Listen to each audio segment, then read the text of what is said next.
Hey, I don't know how long it's been, but I think it seems like you've been coming to eTown for at least 10 years or 12 years or something like that, right? When did your first record come out?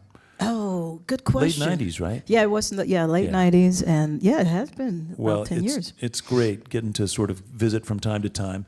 I was talking about how Paul had such a diverse life and how he was a boxer and he worked in a furniture factory, did all this other stuff. But you've also had quite the adventure. I've had a real life. Growing up in singing in church and then piano lessons and studying classical music, which is sort of an interesting detour for that kind of prototypical experience. Yeah, I really wanted to learn the aspects of singing and the voice, and I went to school and I studied with Lorna McDonald. She's a wonderful voice teacher. She's a voice chair for the University of Toronto choir up there now. And I still go to her for, just basically just to keep things in check. Because it's a muscle and, I get tired and I have to learn how to sing through the flu and different colds and asthma and, Yeah. And did you study also things like composition or understanding, sort of more, your piano studies probably took you in that direction, right? Yeah, piano, and piano is the basic instrument. My grandmother insisted I learn the piano before the guitar, and I'm really glad she did. It really helped out in music school. It's pretty funny because I think about, and then the Navy and then in New York and back home, but all throughout this thing, now recently you've won the Coco Taylor Award twice, and I just imagine your youth probably being more aimed towards James Taylor than Coco Taylor somehow. Were you more interested in folk music, right? I was, and you hit the nail right on the head. I started learning James Taylor songs first on the guitar, but at the same time I was playing piano for my church for the youth choir, and I played in all regions. From Gauze, which is my hometown.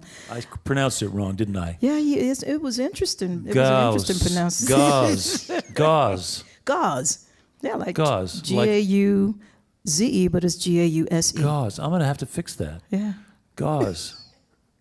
I've seen pictures. You know what's so wild about the modern technology is that when I want to learn about, I noticed that was your hometown, I can now go there using Google Earth, and I can walk through the main streets and see where the train tracks go right through town. Yes. And, right by the general store. Yeah, I saw the general store. It's wild. It's crazy. But anyway, so there you are in your hometown, and you wind up in San Diego, and you get a guitar, and I'm sure somewhere along the line you got interested in blues and funk and R&B, right? Yeah. I got interested in blues in college. I was in my first blues band at 19, so I didn't know much about blues or hard times or I didn't know what I was singing. I just knew this is how you do it.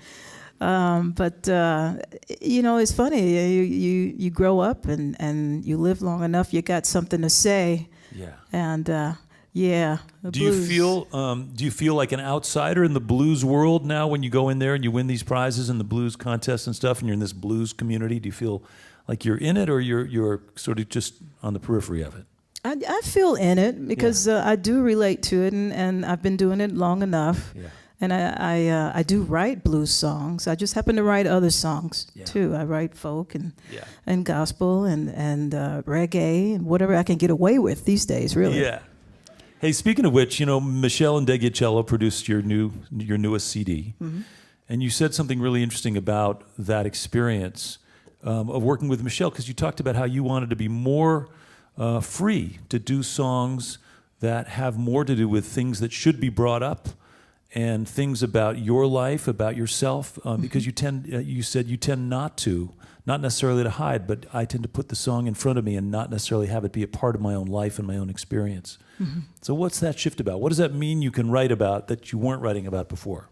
Well, I started out in music as this 12-year-old kid being put in front of an audience, and so it was about the fact that I could sing, and I was so young, and playing guitar and piano.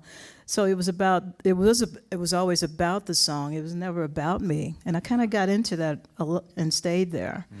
And you know, you grow, you mature, you get seasoned. So I was talking to someone earlier tonight about that, and you realize it's and people want to hear about your life and not necessarily what you have for breakfast, but you know, just want to know more about where you come from, and that's what I wanted to do with this record with Michelle. Yeah.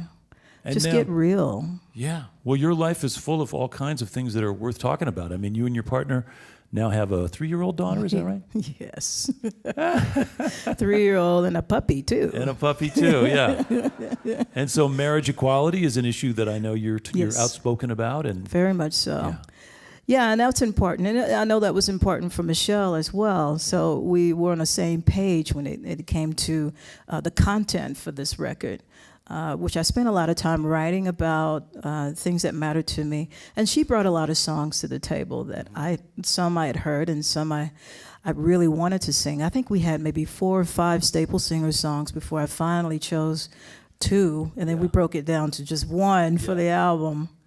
Well, speaking of the Staples Singers, you know, I mean, it's just what a great trail they blazed in terms of heartfelt, topical, contemporary, original music that was steeped in tradition, but also timely. And you know, there they were, marching with Dr. King. And yes, what a beautiful experience. And you and I both have had an opportunity to work with Mavis, and we got to work with Pops quite a bit here on eTown. Such a treat. I mean, I feel so lucky we've been around long enough to have done shows with Gatemouth Brown and Pine Top Perkins and Coco Taylor and Pop Staples. All these. Yeah. But what I was going to say is this tradition that you're now continuing, writing topical songs, does that get you in trouble at all in gauze in your hometown with your church or your family, anything like that? Not at all. Yeah. I've always been. I come from a nurturing family when it comes to content and music and what I want to say. And as far as my church, they've always been. My church was always cool about the fact that I was usually late coming in on Sunday mornings, but they knew why.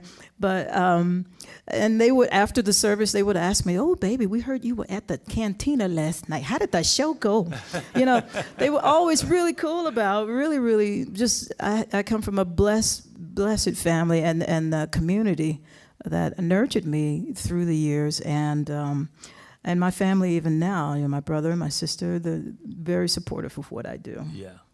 And when you say you played at the cantina, you probably had to learn, it never occurred to me, you probably had to learn some norteño music, some Tex-Mex music too. Yeah, you had to do a little bit of everything because your crowd was mixed. My crowd was very mixed, so and that's what made it fun though. Yeah. Lots of dancing.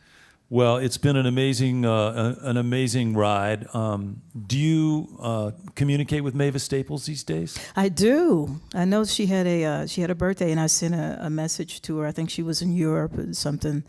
But I once in a while I get a chance to see her. I think it was in Australia. We were at a festival down there and had a chance to chat and grin and giggle with each other. It was just fun. She's just a beautiful spirit to be around. She is. She's a remarkable one. Anyway, I love that you're in that community and you're sort of soaking up all of that soul and spirit and sharing it with the rest of us. So we're going to get some more music going here, but congratulations on the new CD. Great working with Michelle and Degiacello, and it's a great batch of songs. Thank you. Yeah. Let's play some more. Welcome back, Ruthie Foster. Yeah. We're going to do something together, right? Yeah.